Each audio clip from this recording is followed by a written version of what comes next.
là, ne rien faire. Une vie de misère, ne rien faire. Une vie de galère, ne rien faire. On n'est pas là sur terre pour ne rien faire. Les paroles vides, ça nous complaire. Les discours creux, ça nous complaire. Magouille politique, ça nous complaire. On met à la porte ceux qui vont plaire. Le FMI, la Banque mondiale, constate l'échec, elle ne comprend pas. Le peuple, l'ONU, FAO, constate l'échec, elle ne comprend pas. Le gouvernement voit le top dans la rue, constate l'échec, elle ne comprend pas. Donc combien de fois faudra changer de gouvernement qui ne comprend pas. Bang bang jusqu'à Ouaga, bang bang jusqu'à Niamey, bang bang dans la Côte d'Ivoire, bang bang ça va jusqu'au Caire. Partout chez moi c'est le même drame, les films changent c'est la même trame. Le but de war et les villes crament, les mêmes pleurs et les mêmes larmes.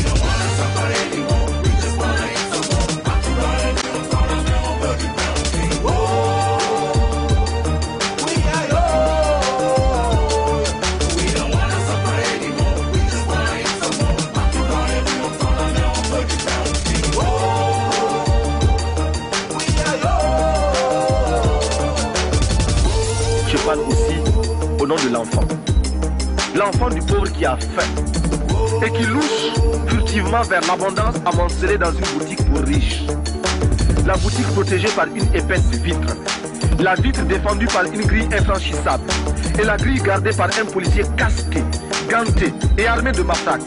Ce policier, placé là par le père de notre enfant qui viendra se servir, ou plutôt se faire servir, parce que présentant toutes les garanties de représentativité et de normes capitalistiques du système.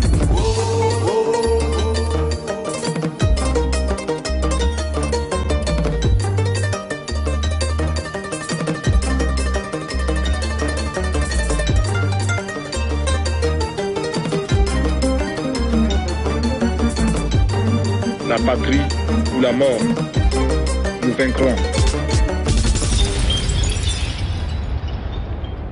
La patrie ou la mort, nous vaincrons. Applaudissements s'il vous plaît pour Président d'Afrique. C'est la voix de Thomas Sankara. Exact. La voix du grand Sankara, qui nous manque parce que sa parole finalement était une parole prophétique. Et aujourd'hui, lorsque l'on voit ce qu'est notre continent, les bouleversements, que ce soit au nord du continent, dans tout le Maghreb, dans le monde arabe en général, on se dit que... Toutes ces révolutions sont prévisibles parce que je pense que ce n'est pas fini, c'est juste un processus qui démarre. Ouais. Maintenant, il faut juste laisser les gens faire leur révolution et sans venir s'ingérer dans leurs affaires. Ouais. Parfois, il faut peut-être aussi que le destin ou que d'autres donnent le petit coup de main. Oui, bon, ça c'est un gros débat, mais... On va pas l'ouvrir maintenant. Non, c'est très compliqué. D'accord, je te présente Mister D. Enchanté. Enchanté. Didier Awadi. Enchanté. Oui, un honneur et un plaisir. Membre fondateur du PBS, le Positive Black Soul, groupe de rap éminent. Historique. Tu vois? Vous avez marqué l'histoire. Ah, c'est clair.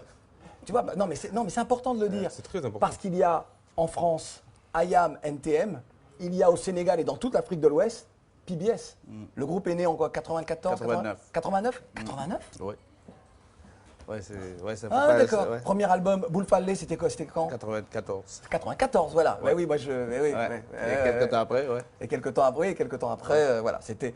Je voudrais vraiment, parce que c'est important que l'on parle de la dimension de quelqu'un comme Awadi. Je disais tout à l'heure que tu es certainement une des personnes les plus influentes du Sénégal, parce que ta voix est écoutée. Tu es quelqu'un qui est le porte-voix des sans-voix, mais également, même jusqu'à la présidence, on t'écoute et parfois on te demande même de collaborer sur certaines choses culturelles, artistiques, parce que tu gardes ta liberté de parole et de pensée. Politique. Ouais, et politique, très clairement. C'est quelque chose qui te semble essentiel de faire? Je pense que quand on a le parcours qu'on a, Ouais. on ne peut pas rester dans un pays, vivre avec les populations du pays sans pour autant à un moment assumer les responsabilités, c'est-à-dire assumer le leadership. Ce leadership, il est là, on a la chance de voyager, d'acquérir des expériences. Il faut les mettre au service de ceux avec qui on vit et qui n'ont pas la chance qu'on a, qui n'ont pas l'opportunité de s'exprimer, de vivre aussi bien que nous. Donc il faut tirer tout le monde vers le haut. Tu es un rappeur. Tu es toi aussi un chef d'entreprise. Tu as décidé de gérer tes propres business. Tu es le patron d'un studio d'enregistrement qui s'appelle Studio Sankara. Voilà. Par hasard. Et tu gères aussi une boîte d'événementiel. Lorsqu'on est rappeur, lorsqu'on veut défendre cette musique-là et la culture en général, lorsque l'on vient de l'univers qui est le tien, on se doit d'emprunter cette voie-là pour être respecté, parce que c'est vrai que l'image négative sur le rap africain est encore là, même si les choses ont beaucoup évolué? L'image négative du rap partout, il faut la combattre. en mettant des actions, en posant des actes. C'est-à-dire, moi je pense qu'il faut être libre. Déjà pour être libre, c'est être libre d'abord économiquement. Si tu n'as pas les moyens de ta politique, on te ferme on te coupe le micro, et nous sans le micro on n'est rien. Donc je pense que oui, il faut. Je suis de la génération qui n'a pas de complexe par rapport au business. On fait du business et on est des activistes aussi dans la culture. Et partout on pourra, on a le devoir d'aider. Moi j'ai travaillé sur les cultures urbaines dans un grand festival. Parce que les cultures urbaines, moi je me suis battu pour leur dire, ça existe aussi. Le grand festival, c'est le Festival mondial des arts nègres. Voilà, le Festman qui est Voilà, la exactement. 3e édition. 3e édition. Je pense que c'était historique. Et moi, sur le plan culturel, il fallait qu'on montre qu'il y a une nouvelle génération aussi qui compte, qui fait du rap, qui fait du reggae, qui fait dancehall, qui fait du slam, qui danse la danse hip-hop. Elle doit aujourd'hui être prise en compte. 60% de la population du continent a moins de 18 ans. Donc, à partir de là, la jeunesse doit avoir son mot à dire. On ne laissera personne décider ou bien nous prendre comme alibi. Est-ce que tu es fier? Est-ce que le prix Découverte RFI, dont tu es lauréat, c'était en quelle année d'ailleurs? 2003, je crois. C'était 2003. Oui. Est-ce que ce prix t'a aidé dans ta carrière et dans tout ce dont tu nous parles là? C'est clair que le prix RFI m'a propulsé. Ça m'a ouvert des portes énormes partout et ça m'a donné surtout une crédibilité. Et je pense qu'au-delà de ma personne, c'est le rap qui a eu une vraie crédibilité.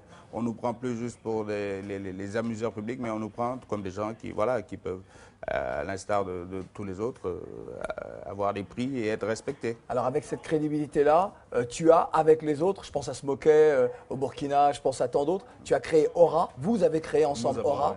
C'est donc artistes unis pour le rap africain. Voilà, pour le rap africain. Parle-nous de Aura. Où en êtes-vous tous? Voilà, on est 17 de 10 pays d'Afrique. Moi, le truc, il fallait qu'on montre qu'on peut être ensemble sur les projets. Et donc, Aura, c'est ces artistes unis pour le rap. C'est pour la question de l'éducation. On s'est dit, on va faire une comédie musicale, rap. Et dedans, on va essayer de défendre les enfants soldats, défendre les petites filles qui utilisent, les petites qui se prostituent, défendre ces gens qui n'ont pas accès à l'école, qui n'ont pas accès à l'éducation, tout simplement. Voilà, et on s'est mis dans la peau, chacun, moi j'ai pris la peau d'un enfant soldat et je raconte ma vie dans cette comédie musicale et chacun, Smoké, qui est un des plus grands rappeurs du Burkina, et était un voyou du quartier, et bon voilà. Ça l'a amusé d'ailleurs Non, ça nous a tous amusés, c'était un trip. Mais déjà montrer que l'Afrique peut s'unir pour travailler ensemble, c'était un acte politique qu'il fallait poser. Voilà, c'est ça la génération consciente. Avec un tel invité, cher président, vous rajoutez une autre dimension à cette émission. C'est vrai? Ah, vraiment. Bon. Moi, je vote pour vous, hein. Futur président du Sénégal. Non, c'est pas impossible. Alors attends, justement. Moi, c'est compliqué. Justement, Youssou N'Dour, il va se présenter ou pas? Je crois qu'il n'y pense pas seulement qu'en se rasant. D'accord. Mais je ne sais pas, mais il ne l'a pas dit. Il ne l'a pas dit. On verra bien, on attend. Et on invitera Youssou pour qu'il puisse nous parler de cette candidature. Peut-être. Ouais. Peut-être, ou peut-être pas. Alors, ton dernier fait d'armes, ton dernier grand et beau projet, c'est un projet musical, éducatif et pharaonique. C'est Président d'Afrique. Ouais. Je voudrais que tu nous en parles.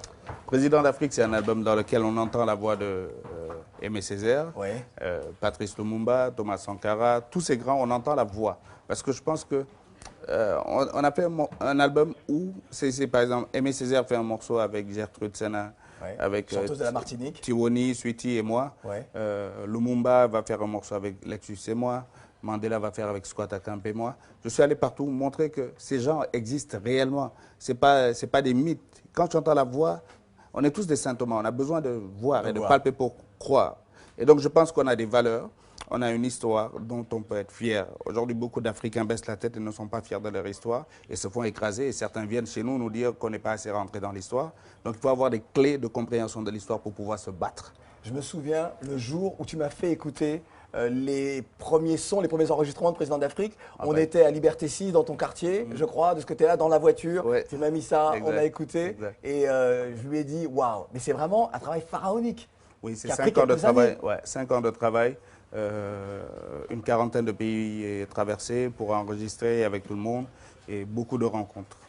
Énormément de rencontres. Et au final, je sors très riche de toutes ces rencontres. En tout cas, vraiment, on vous recommande ce concept, cet album exceptionnel, Président d'Afrique. Awadi, on va au salon? Ok. Après toi. Okay. Ah, c'est toi l'invité? Ok, d'accord. C'est une invitée, donc voilà. Bien. Ok. Allez. Excusez-moi. Ça va, Juliette, Thierry, on ne vous a pas manqué, non? Non, non, pas du tout. Vous écoutiez attentivement On les écoutait propos, attentivement, très bien. n'est-ce pas? Ouais. Puis c'est vrai que le Sénégal, c'est un peu ton pays, hein. On en parlait dans le sommaire de l'émission, Oui, non? oui, Sénégal, Entre autres. entre autres. Il est très aimé, ouais. Très aimé. Dis-le, il est très aimé par les filles. Oui, mais je sais qu'il y a des... Par exemple, dans mon quartier, la SICAP, c'est le quartier où on fait beaucoup, où ils adorent le zouk. C'est vraiment un bastion du zouk. Et là-bas, c'est un dieu, c'est un dieu. Ah. Voilà, tu as ton quartier à Dakar. J'ai mon quartier à Dakar. Voilà. Et en Côte d'Ivoire aussi, il faut le souligner. Tu as ton quartier? Oui. Du côté du plateau, de la présidence? Du côté de la présidence, on va dire ça. Mais j'ai même été intronisé à Blocos comme étant Tchakba Agban. C'est vrai? Donc je fais partie aujourd'hui officiellement d'un fils de la Côte d'Ivoire, par le maire de Tu Blocos. vas pas... Attendez, notre Thierry Khan ne va pas frimer comme ça, hein. Moi aussi, j'ai été intronisé. Mais je sais. J'étais là. Ah, Président bon, du Magic et avec Magic System. Et puis il y avait, Président de et moi j'ai eu l'outre-mer, l'occasion, c'est vrai. moi c'était avec Jacob de Varenne. Intronisé. Avec Jacob, d'accord. Donc D'accord. nous sommes des frères. Bon, allez, on va recevoir justement une Sénégalaise. Oui, une sœur. C'est Wara, s'il vous plaît. Oh là là, Waouh. oh là là, Wara Minaj. oh là là. Ah, J'ai perdu ma rose, c'est pas grave. oui, il y a une rose qui est tombée, hein. Voilà. Tu sais qu'habituellement, je ne ramasse pas les choses que je fais tomber Oui, mais nous aurions pu ramasser cette rose pour toi. parce que je suis une princesse. Oui, c'est vrai, non, mais c'est vrai. Ah, et Mais là, en je la revanche- ramasse aujourd'hui D'accord. pour l'offrir à Juliette. Ok, bon, je vais me rasseoir. Non, Ah, mais non, je veux te faire un gros bisou d'accord. quand même. D'accord. Bonjour tout le monde. Bonjour, bonjour. Bonne arrivée, ma chère Wara. Et Merci avec de me elle, recevoir. avec elle, ça va être chaudé. Chaudet. Oui, il faut mettre des derrière. Chaudet. Oui, vous allez avoir chaud dès. On l'a Toi-même- déjà chaud. donc toi-même, je pense tu que sais. ça Ouais, va non, mais là, ça c'est va pire. pas être Là, c'est vrai que difficile. Ah, là, c'est pire. Toutes les semaines, les invités nous disent oh, le dos chaud et à la fin, ils enlèvent leur veste, ils jettent leur manteau par terre. Je n'ai pas vécu ça, mais c'est certainement. il est Non, en possible fait, c'est dans mes rêves, mais bon. Allez, on t'écoute, Alors, Wara. Juliette, choupinette, ça va ou quoi? Bien, ma chère. Alors, ma chérie, j'ai une question très importante à te poser. C'est vrai que d'habitude, je fais de l'humour, mais aujourd'hui, c'est très sérieux. Ah, c'est sérieux, Wara. Toujours. Juliette, productrice, agent, DA, t'as tout fait, hein? Une femme dont le professionnalisme n'est plus à refaire, puisque même là, en étant invitée pour faire sa propre promo, elle était en train de glisser un artiste. T'as vu là, Donc c'est- on n'a absolument rien à dire à ça. Mais moi j'ai un souci. Pourquoi est-ce que tu portes pas encore des loups? Pourquoi est-ce qu'il y a des filles qui n'ont même pas un dixième de ce que tu as, qui sont dans des chaînes dont je tairai le nom? Et pourquoi en fait il y a des filles qui n'ont même pas un cinquième de ton talent, qui sont plus connues que toi? Et pourquoi la vie c'est pas facile? Et pourquoi t'as changé? Pourquoi t'as choisi le domaine urbain? Et pourquoi tu fais du hip-hop? Pourquoi? Alors, pourquoi? Pourquoi? Parce que j'ai la chance de vivre de ma passion, premièrement. Tu as posé beaucoup de questions, donc j'essaie d'être concise. De deux, parce que c'est pas forcément, je vais pas forcément à la facilité. De trois, parce que certes, j'espère être très prochainement en télé, mais en proposant mon propre contenu, et donc c'est forcément plus compliqué, mais ça viendra très rapidement, je pense. Et de quatre, parce que chaque chose en son temps, et j'ai déjà beaucoup de chance. J'en attendais pas moins de toi. Franchement. Thierry, calme. Bah, criez, ça va nous faire plaisir. Ah d'ailleurs, j'ai bien précisé que je suis venue avec mes copines. Ah, là, tout de suite, ça va. Là, tout de suite, hein, mes copines, là, ça le fait. Thierry Cam.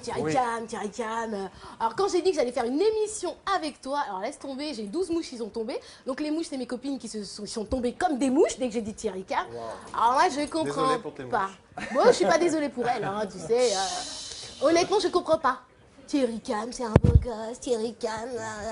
Non, je suis désolée, je suis obligée de te le dire, Thierry. Tu n'es pas un beau gosse. Ça, je le savais depuis le début. Non, ce n'est pas ça. Tu n'es pas un beau gosse. Je le dis devant la France entière, les Antilles, toute l'Afrique. J'ai osé le dire. Tu es beau, certes. Mais tu n'es pas un gosse. Tu es un canon. Tu es un avion à réaction, quoi. Tu tues. Non, j'ai mal à la tête juste à